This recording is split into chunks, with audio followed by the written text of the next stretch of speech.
Hello, my name is Hayden Hinton, and today I will be talking about the Menendez brothers case, which is one of the most controversial family homicide cases in the United States history.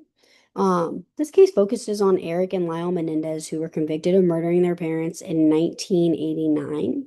Beyond just the crime itself, this case raises serious questions about abuse, trauma, wrongful conviction factors, and how the legal system treats abuse survivors in general, especially male survivors. So, my goal today is to not excuse the violence, but to examine how the justice system handled this case and what went wrong and what it teaches us about trauma informed justice. So first I will start with a little background. Here I have a picture of the boys, and then here I have a picture of their family. This is Jose Menendez and Kitty Menendez, which are their parents. So Eric Menendez was born in 1970 and struggled throughout his childhood with anxiety, depression, and a low self-esteem. Despite being pretty accomplished, he was an accomplished junior tennis player, and his brother Lyle, which was the older brother, was born in 1968, and he briefly attended Princeton University. Both of the boys were pretty high achieving on the outside, but their home life was deeply disturbing. So their father, who is right here, Jose Menendez, was a Cuban immigrant who became a powerful RCA executive. He was known for being extremely strict, controlling, and he wanted to have full authority over everyone in the house, basically. So their mother, Kitty Menendez, who is right here, she struggled with severe depression and substance abuse, and multiple relatives later described their home as fear-based, with longstanding allegations of physical, emotional, and sexual abuse against both of Lyle and Eric. So this abusive environment is pretty crucial to understanding everything that I'm later going to be talking about. So now we get into the nature and details of the accusation. On August 20th, 1989, Jose and Kitty Menendez were found shot to death in their Beverly Hills mansion. Initially, the police believed that the murders resembled a mob-style execution, possibly tied to Jose's business dealings. However, after Eric confessed to his therapist through illegally obtained recordings, the therapist was recording their sessions illegally. His girlfriend had ended up reporting them. So both brothers were charged with 2 counts of first-degree murder, including special circumstances like lying in wait and use of a shotgun. And if they were convicted, they were going to be facing life without parole, which is exactly what later ended up happening. So here I provide some pictures of the case. Right here is a picture of the Menendez brothers' family home. Right here is a crime scene photo from inside the living room where Jose and Kitty were shot. And then I have a picture of them transporting the bodies. So this case became honestly huge in the media. Wealth, violence, and family betrayal dominated the headlines. The heavy media exposure shaped public opinion early on and made it beyond difficult for the jury pool to remain unbiased. The brothers were quickly portrayed as spoiled, rich. They were portrayed as spoiled, rich kids who killed for money in a narrative. That narrative followed them throughout the whole trial. So next we get into the case investigation. The investigation suffered from serious police flaws and flaws in general, flaws with the investigation, flaws with evidence, like flaws overall. So, police immediately assumed that because the brothers were wealthy, they were guilty. There was no direct forensic evidence tying them physically to the crime scene at the time of the murders. Meanwhile, alternate suspects such as mob connections or business enemies, those were quickly dismissed. The most critical evidence became Eric's therapy confession, which should have been protected under psychotherapist patient privilege. Instead, the therapist, his girlfriend, illegally stole the recordings and blackmailed Eric.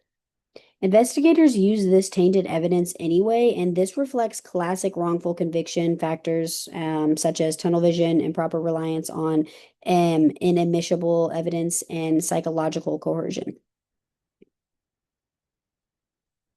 So, like I was talking about right here, is their psychologist's girlfriend, the one that turned in the tapes. So, 6 months after the killings, an unexpected tip changed the entire case.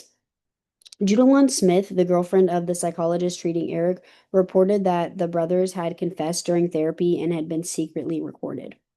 These recordings should have never existed illegally, but despite that, the law enforcement relied heavily on them to justify arresting both brothers.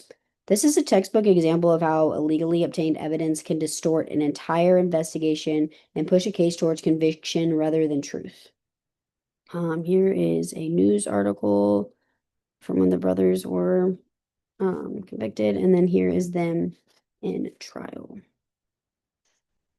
So this is their first trial, which ended up being a mistrial, 1993 to 1994. Each brother had a separate jury. The defense presented extensive evidence on childhood sexual, physical, and emotional abuse. Jurors heard testimony about years of terror inside the Menendez household. Honestly, it was a pretty brutal and heartfelt thing. I couldn't imagine being a juror during this trial. So they heard the hard testimonies of, like I said, the terror inside the Mendez household, and as a result, both juries ended up becoming hung.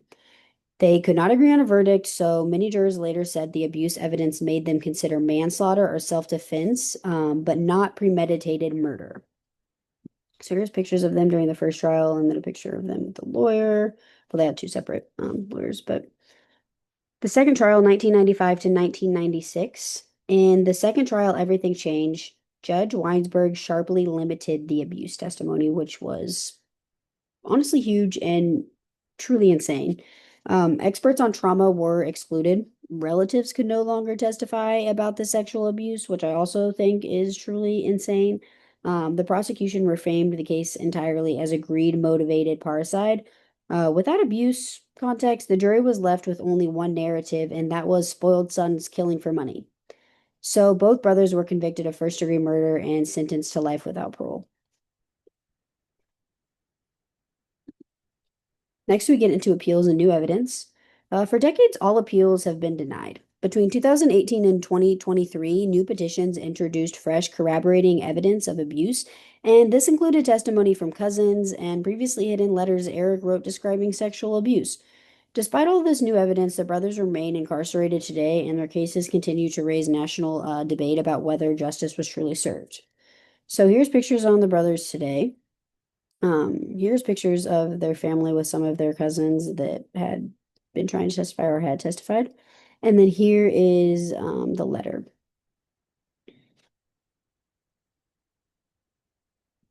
Eric's letter that described abuse. But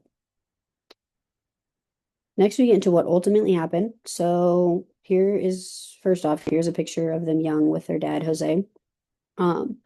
Both brothers ended up spending over 20 years and are still incarcerated, obviously, 20 years in separate California prisons before being reunited in 2018 at Richard J. Donovan Correctional Facility.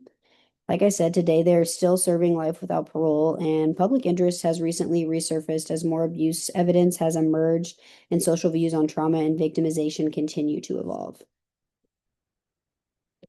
So, why this is a wrongful conviction? One, the case reflects multiple wrongful conviction patterns. First, the exclusion of abuse evidence removed the psychological context necessary for jurors to evaluate fear-based self-defense. Second, government pressure and narrative framing pushed a greed-based story while ignoring trauma. Third, the privilege therapy confession was obtained through blackmail and misconduct, violating ethical and legal protections designed to prevent false confessions. And finally, the investigation itself was flawed overall, like I said, with early leads ignored and forensic inconsistencies unresolved. Together, these errors created a conviction path that prioritized storytelling over truth.